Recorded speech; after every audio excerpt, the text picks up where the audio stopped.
We're learning more about the Vancouver mother who was shot and killed in a school parking lot at the hands of her estranged husband.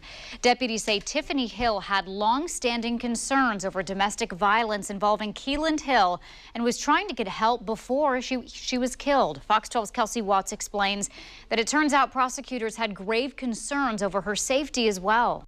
I was very concerned because it was escalating very quickly. Lauren Boyd is a deputy prosecuting attorney with the Clark County DA's office. She was handling Tiffany Hill's domestic violence case when the Vancouver mother was shot and killed by her estranged husband, Keeland Hill, 2 days before Thanksgiving. This case will stay with me for the rest of my life.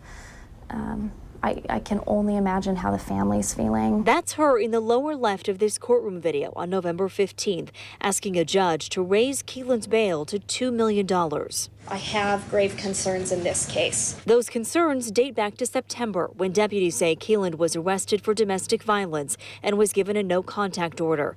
But over the next 2 months, deputies say he violated that order several times by calling and texting Tiffany, then showing up in public places to see her. According to investigators, he put a GPS tracker on her car and tried to buy a gun. But the background check caught the domestic violence protective order and he was denied. Police detectives did a danger assessment with Tiffany and found she was in extreme risk. She believed that he would kill her if he was released.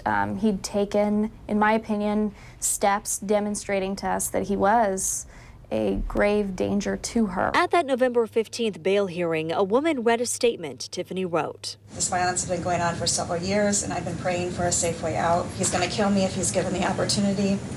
I beg you to not allow him to get to me and my children. In the end, Judge Fairgrieve agreed that Keeland would be likely to commit a violent crime if released, and he raised his bail from $75,000 to $250,000. A good start, but not the $2 million Lauren Boyd had been hoping for. 6 days later, deputies say he posted bail, and 5 days after that, Tiffany was dead. This isn't the judge's fault. This is Keeland Hill's fault. Keeland Hill is the one who got the gun and killed the victim. So what can be done going forward?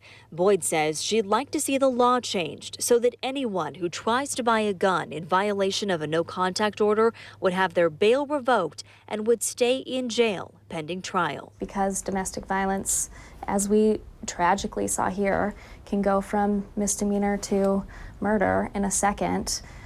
We need a change in the law. In Vancouver, Kelsey Watts, Fox 12 Oregon.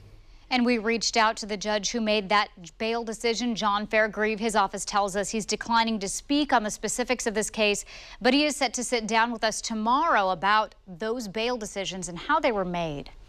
Meantime, family and friends gathered at the Memorial Coliseum today to remember the life of Columbia Sportswear CEO Gert Boyle.